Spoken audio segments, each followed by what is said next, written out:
Go back to India. The words cracked through the auditorium like a whip. Karoline Leavitt didn't whisper them. She hurled them, her voice cutting across the microphones and echoing into living rooms across America. My heart beat. It felt like time itself stalled. The audience's faces froze in disbelief, half in shock, half in shame that such words had just been uttered on a national stage. You could see the ripple, a gasp from the first row, a camera panning too quickly, trying to capture Kash Patel's face. The crowd no longer murmured. They held their breath, waiting for something, anything to break the unbearable silence. And then came the replay.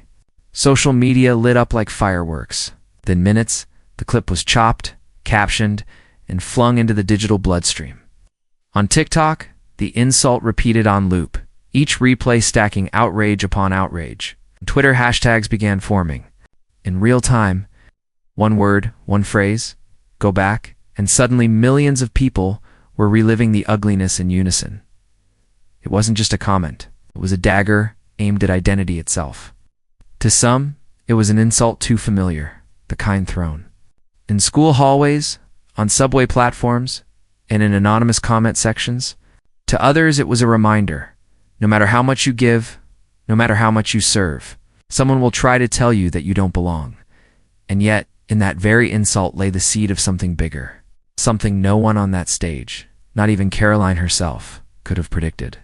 Because while she smirked, certain she had landed a fatal blow, Kash Patel sat there with a stillness that wasn't weakness. It was the kind of stillness that comes before a storm. The silence stretched. The crowd didn't know whether to boo, clap, or simply leave. The moderators shifted uneasily. Somewhere in the back, a camera light flickered red, capturing the moment in crisp, high definition, the kind of moment that becomes history. In that moment, America gasped. But no one was ready for what came next, because the insult that was meant to humiliate Kash Patel would instead ignite something far greater, a response that would shake the stage, electrify millions, and flip the narrative on its head. And as the nation leaned closer to their screens, the question was no longer what Karoline had said, but how Kash Patel would answer. The insult didn't fall in a vacuum. It happened under the blinding lights of a nationally televised debate, where every word, every gesture, and every hesitation would be dissected by millions. This wasn't some backroom quip, not a slip of the tongue at a private dinner. It was broadcast live, stamped into the permanent record of American politics. Every viewer at home, every person scrolling through their phone, became a witness to something that felt bigger than politics. The setting was charged from the start. A crowded auditorium, journalists stacked shoulder to shoulder in the press row, cameras rotating to capture audience reactions. The air buzzed with tension even before the insult landed, as if everyone knew that tonight's debate was about more than policy points. It was about who gets to call themselves American. And that's why Karoline's words hit with such force. They weren't just aimed at Kash Patel. They were a test of belonging itself. Could someone whose family roots stretch across oceans ever truly be accepted as one of us? Could service, sacrifice, and citizenship outweigh the color of your skin? Or the sound of your last name? For millions watching, the question wasn't rhetorical. It was personal. Families who had worked double shifts, immigrants who had traded comfort for possibility, children of immigrants who still carried the weight of proving their worth. All of them heard those words like a slap in the face. Go back. Go back to where? To poverty? To dictatorship? To a country their parents left decades ago, chasing the very dream America claimed to offer. But for others, Karoline's jab tapped into something equally powerful: fear. Fear that America is changing too quickly. Fear that new voices and new faces are replacing the old guard. To them, her words weren't an embarrassment. They were a rallying cry. And that is what made the moment dangerous. The insult was more than personal. It was political dynamite, exposing the raw fault lines of a country still wrestling with who belongs. The moderators tried to move on, but they couldn't. The moment hung there, impossible to sweep aside. Commentators on social media sharpened their knives. Disgraceful, one tweet read. She said what many are thinking, said another. And so the divide widened. live in real time for everyone to see. This is why the stakes couldn't be higher. It wasn't just about Kash Patel's dignity, it was about the dignity of millions who saw themselves reflected in him. It was about whether America would once again normalize the language of exclusion, or whether it would finally confront the ugliness lurking beneath its promises of freedom and equality. And that's what made Kash's silence in those first few moments so powerful. He didn't rush to defend himself, didn't match insult with insult, simply let the weight of her words sink in, not just for himself, but for the entire country. Every second he stayed silent, the tension thickened. Every second, America leaned closer to the screen, waiting to see whether he would shrink or rise, because everyone knew. What came next wouldn't just define Kash Patel, it would define the night, the debate, and perhaps even the narrative of who gets to stand on that stage as a legitimate voice of America. But Kash Patel wasn't about to let this insult define the night. Asterisk, to understand why the insult landed the way it did, you have to understand the person who delivered it. Karoline Leavitt is not new to sharp edges. She built her brand on them. At just 20-something, she carved her path into politics by being the loudest voice in the room, the one unafraid to throw verbal grenades where others preferred careful diplomacy. Some called it boldness, others called it recklessness. But Karoline embraced the controversy because it kept the cameras pointed directly at her. From the moment she stepped into the political arena, her strategy was clear. Don't waste time. On nuance, go for the jugular. She knew how to craft a headline before she even opened her mouth. Every debate was a stage, every microphone a weapon. She wielded that weapon not with subtlety, but with the kind of brash certainty that left opponents rattled, their reputations bruised long before they could recover. She was media trained to the core. Every smirk, every arched eyebrow, every calculated pause had been rehearsed in green rooms and campaign war rooms. When a question threatened to box her in, she redirected with a zinger. When facts weren't on her side, she leaned on bravado. It wasn't about truth, it was about dominance. Her advisors knew it, her opponents knew it, and increasingly, the public knew it too. But that sharp tongue came with a shadow. Time and again, Karoline's comments drifted into territory that revealed something more corrosive than political gamesmanship. Dismissive of those who disagreed with her, and quick to mock backgrounds and identities, she cultivated a reputation for being combative, not just in policy, but in personal attack. To her supporters, it was refreshing honesty. To her critics, it was mean-spirited arrogance. There were earlier moments. Footage that resurfaced after debates where she mocked opponents' accents, rolled her eyes at questions about diversity, or casually dismissed the struggles of immigrant families. Each time she brushed off criticism as political correctness gone mad. Each time she grew bolder, convinced that controversy was fuel, not fire. By the time she stood across from Kash Patel, Karoline had become fluent in the language of provocation. She believed insults could overshadow arguments, that swagger could replace substance. And on that night, with the cameras rolling, she reached for the oldest trick in the book, the exclusionary taunt, the "you don't belong here" line that has silenced countless voices before. But what Karoline didn't realize was that this stage was different. The audience wasn't just the few hundred in the auditorium. It was millions of Americans who had lived versions of Kash Patel's story. Millions who knew the sting of being told to go back. And when her words left her lips, the strategy that had once propelled her suddenly revealed its weakness. Because arrogance can dazzle in short bursts, but it always leaves cracks. And the cracks in Karoline's persona were already showing. Commentators had started questioning whether her reliance on insults masked a lack of real vision. Opponents whispered that she could only win when she was tearing someone else down. Even some of her supporters began to wonder if her combativeness was more about self-promotion than genuine leadership. The "go back to India" insult was supposed to be her mic drop moment, show of dominance. Instead, it exposed her pattern. It wasn't bravery, it was the recycling of a tired prejudice. It wasn't clever, it was cruel. And cruel has a way of backfiring in the age of instant replay and viral outrage. Karoline stood there in that moment, smirking as if she had claimed victory. She couldn't yet see the tide turning, couldn't yet hear the murmurs of disapproval rippling through the crowd, or the millions online beginning to shift the narrative against her. She didn't realize that the very weapon she thought would silence him would become her undoing, because arrogance always looks invincible right up until the moment dignity stands up to meet it. And that moment was coming. To grasp the full weight of Kash Patel's response, you first have to understand the journey that brought him to that stage. Because Kash Patel did not stumble into politics. He wasn't born into dynasties of wealth or raised in the marble halls of Washington privilege. His story begins far away, in the modest home of Indian immigrants who came to America not with guarantees but with grit. His parents didn't come here for comfort. They came here for opportunity. They arrived with accents that marked them as outsiders in jobs that demanded long hours and little pay. But they carried something more valuable than security. They carried the belief that America, with all its imperfections, was a place where effort could transform into dignity. They worked tirelessly, often invisibly, laying down bricks of sacrifice so their son could stand on solid ground. Kash grew up in a world where belonging wasn't handed to you. It had to be earned every day.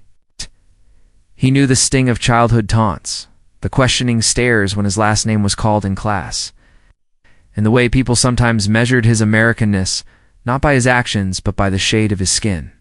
But instead of shrinking, he sharpened. He learnt that the surest way to silence doubt was to outperform it. Education became his weapon of choice. Kash studied law with relentless focus, driven not just by ambition, but by purpose. For him, the courtroom wasn't a place of abstraction, it was where justice had to prove itself real. He represented clients who had been written off, who had nowhere else to turn.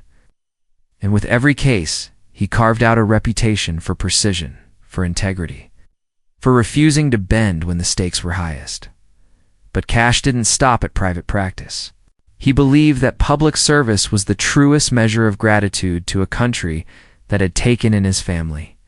He stepped into national security, into roles that carried the weight of protecting millions of people he would never meet. The scenes, he advised, strategized, and acted with the quiet conviction that service wasn't about headlines. It was about safeguarding the ideals that had lured his parents across oceans in the first place. Patriotism for Kash wasn't about waving a flag louder than the next person, it was about living the promise of that flag. It was about knowing that America's greatness lies not in exclusion, but in expansion. Not in telling people to go back, but in giving them a reason to stay and to serve. And yet, for all his accomplishments, Kash never postured as untouchable. His dignity came not from arrogance, but from empathy, the kind that comes when you know what it means to be underestimated. He carried himself with the quiet assurance of someone who had already faced down prejudice and kept going. By the time he took his seat at that debate stage, Kash Patel was more than just a candidate, more than just a public figure.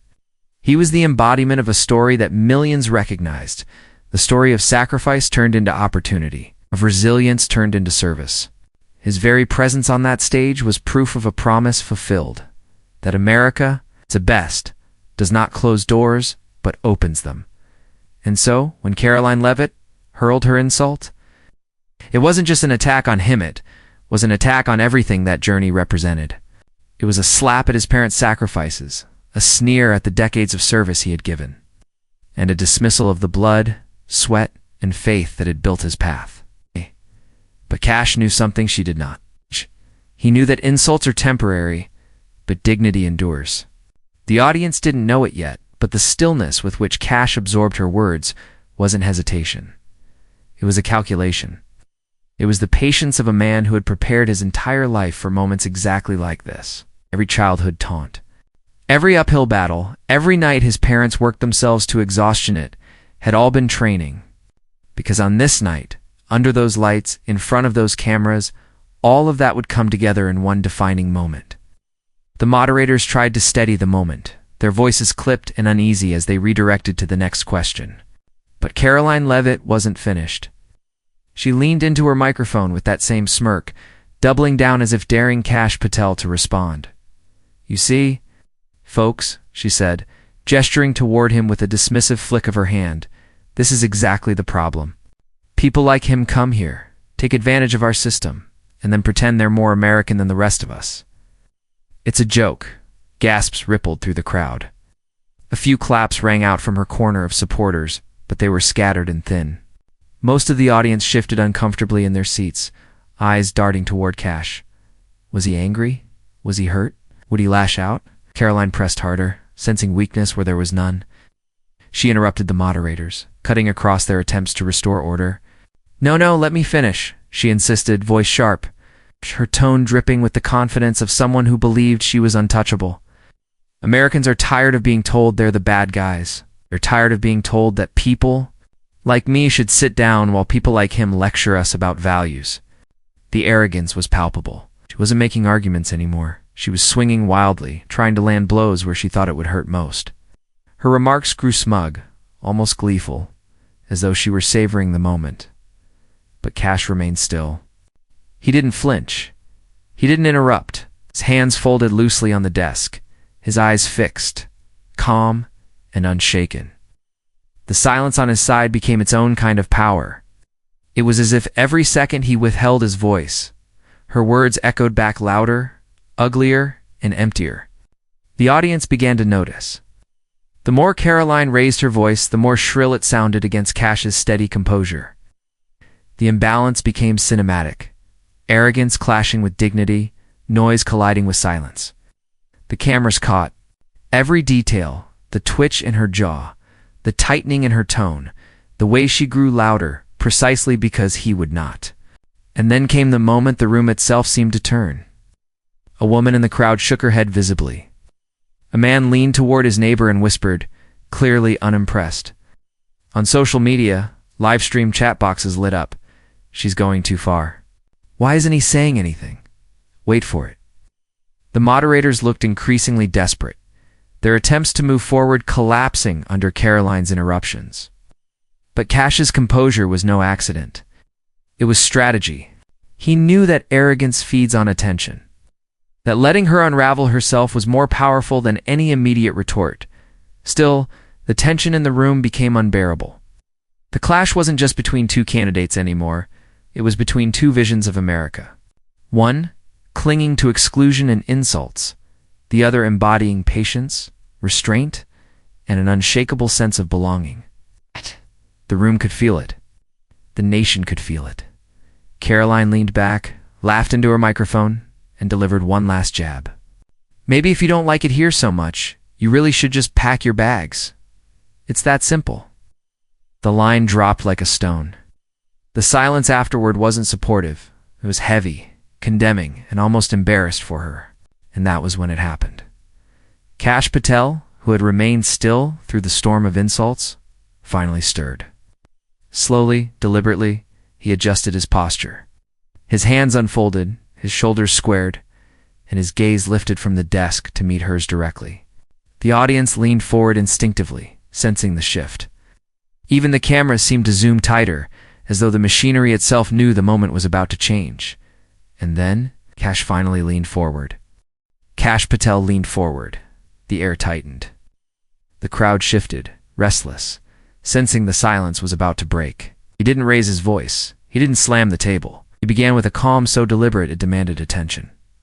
"I don't need to go back anywhere," he said, each word sharp and deliberate. "I was born here. I serve here. I will defend this country with every ounce of my being." The line landed with the weight of stone. A hush rippled through the auditorium. For the first time that night, Karoline's smirk faltered. Kash let the pause linger. He knew the power of silence. He knew the crowd needed time to absorb not just the words, but the truth behind them. His gaze never wavered from hers. His tone was steady, grounded not in rage but in certainty. "My parents came here," continued, his voice gathering momentum, "not to tear America down, but to build it up. They didn't come here for comfort. They came for opportunity. They came with nothing but faith in this country, and they worked every single day to prove they deserved their place in it." A murmur of agreement rippled through the crowd. Someone in the back clapped once, hesitant, then stopped. Kash pressed forward, and here's the truth. I didn't inherit this nation. I earned my place in it. I studied, I worked, I served. I put on the uniform of service. I entered the halls of government. And I sat at tables where the stakes were measured in the lives of Americans. And through it all, not once did I ever forget that my duty was to this country. Applause swelled, low at first, then growing stronger, until it rolled like a wave. The cameras cut to Karoline, her smile tightening, her eyes darting, as though searching for an interruption that would land. None came. The crowd was no longer with her. Kash raised his hand slightly, letting the applause settle. He leaned in closer, his voice softer now but cutting deeper because of it. So, when you tell me to go back, I have to ask. Go back where? To my home in New York. It's the law school where I trained to uphold justice. To the Pentagon where I worked to keep Americans safe. Or to every single community across this nation that has welcomed me, trusted me, and called me. There's the question hung in the air like a blade. Karoline shifted uncomfortably in her seat. The audience sat in stunned silence. Even the moderators leaned forward, eyes fixed on Kash, as though they too were caught in the rhythm of his words. Kash straightened his posture, his voice rising with quiet intensity. You see, I don't need to prove that I belong here. America is in my blood, in my service, in my sacrifice. What I represent, what millions of families like mine represent, is the very core of what makes this country strong. We don't weaken America. We strengthen it. We don't take from it. We give. To it, the applause came again, this time thunderous, shaking the auditorium. On social media, clips of the speech began to spread in real time. TikTok captions read, "This is how you shut down hate." Twitter hashtags exploded. Hashtag Kash owns Karoline. Hashtag This is America. And hashtag Dignity over Hate. Comment sections lit up with pride and relief. Karoline's face was pale now. The smugness that had carried her through the earlier minutes was gone, replaced by the uneasy twitch of someone who suddenly realizes the spotlight is turned against her. She tried to interject, but her microphone caught, only fragments drowned out by the roar of the audience. Kash wasn't finished. He placed his hands flat on the desk. Leaning forward with quiet command, "Here's the difference between you and me," he said, his tone firm, unwavering. "You think being American is about where your grandparents were born? I know being American is about what you're willing to do for your country. You wield insults, I wield service. You divide, I unite. And that's why no matter how loud your words are, they will never be stronger than the dignity we carry." The crowd erupted again, this time with a standing ovation. Even those who had been hesitant before rose to their feet, clapping, cheering, and shouting his name. The camera zoomed in on faces, some tearful, some defiant, all moved. On Instagram, users clipped the standing ovation with the caption, "This is history in the making." YouTube livestream comments scrolled at lightning speed. Chills. "This is why we fight." He just ended her. Kash waited, calm in the storm of applause, then lowered his voice to a near whisper, pulling the room back into silence. "And let me tell you something else. I don't stand here tonight just for myself. Stand for every child who has ever been told they don't belong. For every parent who worked themselves to the bone so their kids could live free. For every soldier who fought for this country, even when some questioned whether it was theirs to fight for. I stand for them, and I will never be told to go back because we are already home." The applause became deafening. Moderators exchanged glances, one of them shaking their head as though in disbelief of what they were witnessing. Karoline sat rigid, her eyes locked forward, unwilling to meet Kash's gaze. In that moment, the debate was no longer about policy or politics. It was about dignity, identity, and the soul of a nation. Kash Patel hadn't just defended himself, he had spoken for millions. He had transformed an insult into an anthem. And in that instant, America knew who had won the night. The moment Kash Patel leaned into the microphone and reclaimed his belonging, didn't just stay in that debate hall. Exploded across America within minutes. By the time the audience's ovation had died down, the internet was already on fire. TikTok users clipped the 20-second knockout line, "I don't need to go back anywhere. I was born here. I served here," and stitched it with captions. Like, this is how you end racism on live TV. Within hours, the clip hit millions of views, looping endlessly on Instagram Reels, Twitter feeds, and YouTube Shorts. Hashtags surged. Hashtag Kash owns Karoline. Hashtag This is America. Hashtag Dignity over hate. Memes sprouted overnight. One showed Kash standing like a calm oak in the storm, Karoline's words bouncing off like paper airplanes. Another turned her insult into a boomerang, flying back at her with brutal irony. Go back to India? Just sent herself back to irrelevance. Comment sections boiled with energy. Veterans typed out long posts about serving alongside immigrants in uniform. Children of immigrants wrote about crying while watching Kash stand tall. One viral tweet read, "For every kid told to go back, tonight felt like justice." It racked up 1 million likes by morning. Mainstream media couldn't ignore it.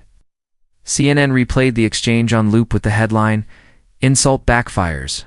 Patel's powerful rebuttal steals the night." MSNBC commentators marveled at his composure, calling it a masterclass in dignity. Even on Fox, a few voices grudgingly admitted that Karoline overplayed her hand. Pundits framed it as more than a debate moment. It was a cultural flashpoint, celebrities chimed in. Hassan Minhaj dropped a reaction video praising Kash as a legend who just gave brown kids across America their clapback blueprint. Actress Mindy Kaling tweeted, "That's the America my parents believed." Even veterans like General Stanley McChrystal weighed in, writing, "I've served with men and women like Kash Patel. Their commitment is America's strength." Meanwhile, Karoline Leavitt's name began trending for the wrong reasons. Screenshots of her smirk during the insult spread like wildfire. Commentators described her words as calculated cruelty, tone-deaf, and political suicide. Her campaign team scrambled to issue statements, claiming she was taken out of context, but the damage was done. Donors whispered. Doubt's supporters distanced themselves. Even allies privately admitted the clip looked indefensible. In contrast, Kash's stature soared. Overnight, he became not just a debater, but a symbol. Editorials framed him as the voice of a new, confident America, diverse, unapologetically patriotic, and unwilling to be diminished. Grassroots immigrant groups blasted his speech across WhatsApp and Facebook networks, hailing it as the moment we've been waiting for. Progressive commentators compared it to Obama's Philadelphia speech on race, an unexpected turning point that spoke to the soul of the country. But beneath the praise, there was something deeper. Kash hadn't simply won an argument. He had tapped into the raw nerve of America's identity struggle. His words didn't just silence an opponent, they echoed into classrooms, kitchens, and workplaces where people had lived the sting of the same insult. He had turned their pain into power. The story wasn't over, news anchors teased. We've heard Patel's fiery defense, but wait until you hear the closing words he left the nation with.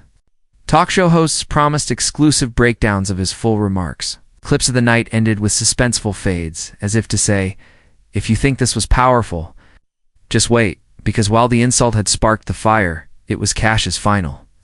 Words still replaying in headlines and whispers that promised to echo even louder in the days ahead. The hall had quieted, the applause still echoing in the rafters, when Kash leaned into the microphone one last time. His voice, steady and deliberate, carried not just across the room, but into the millions of living rooms that would soon replay. This moment, this isn't about me, he began. This is about America, about who belongs here, about dignity, about what it truly means to serve. The audience hushed, hanging on every syllable. For all the sparks that had flown earlier in the night, the tone now shifted into something deeper, something reflective, almost solemn. Kash wasn't just rebutting an insult anymore. He was widening the lens, transforming a personal slight into a national meditation. My parents didn't come here for comfort, he continued, his eyes scanning the crowd. They came here for the chance to work hard, to contribute, to raise children who would love this country as their own. They came because they believed in America, not the idea of exclusion, but the promise of inclusion. Not that promise doesn't. belong to one race, one faith, or one party. It belongs to all of us. The words landed like a bomb. In that instant, every immigrant who had ever been told to go back could feel themselves standing on that stage with him. Every child who had translated English for their parents at the grocery store, every soldier who had worn the uniform despite being told they weren't American enough. Every worker who had built a life from scratch, Kash's words became their vindication. Across the hall, even the sharpest critics found it hard to sneer. Because he wasn't speaking as a politician chasing applause. He was speaking as a man reclaiming the meaning of America itself. His cadence slowed, each phrase hitting with the rhythm of conviction. America isn't defined by where your ancestors came from, he said. It's defined by what you give back, by how you serve, by the dignity you show others even when that dignity isn't shown to you. Pause followed, thick and charged, before he delivered the line that would seal the night. Dignity always defeats hate. The crowd erupted not with the raw, fiery cheers of combat, but with something gentler, almost reverent. People stood, clapping not just for a man, but for the idea that in a divided nation, there was still room for grace, still space for decency. The camera zoomed in on Kash's calm expression, the kind of quiet strength that no insult could touch, and in living rooms across the country, people repeated the phrase to themselves, almost like a prayer. Dignity defeats hate. Teachers wrote it on chalkboards. Parents whispered it to children. Commentators turned it into headlines. As the debate closed, the moral lesson lingered, shimmering above the noise of politics. It wasn't about scoring points anymore. It was about redefining the battlefield. Kash had turned a venomous insult into a universal truth, a truth that made every American who had ever been othered feel seen, valued, and part of the story. The lights dimmed, the cameras faded, but the words remained. Dignity always defeats hate. And with that, the night closed, not as a clash of insults, but as a reminder of what America could still be if it chose. Dignity over division. Karoline Leavitt may have walked onto that stage thinking she could reduce Kash Patel to a punchline.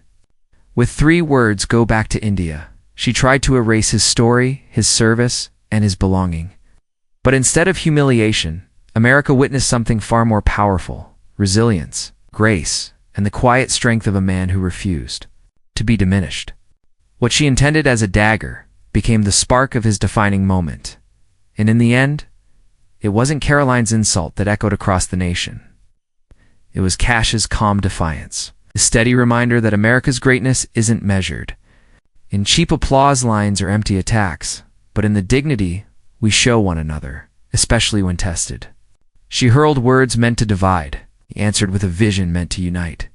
That's why this moment mattered, because it proved once again that hate does not define our future, dignity does. The arc of our country bends not toward those who sneer, but toward those who stand tall, even when mocked, even when told they don't belong. And now the choice is ours. Do we let the arrogance of the loudest voices set the tone for America, or do we lift up the voices that remind us who we truly are?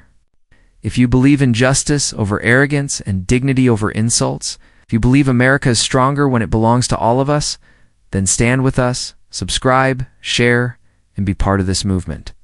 Because every time dignity answers hate, the story of America grows stronger. Tonight, you saw exactly why.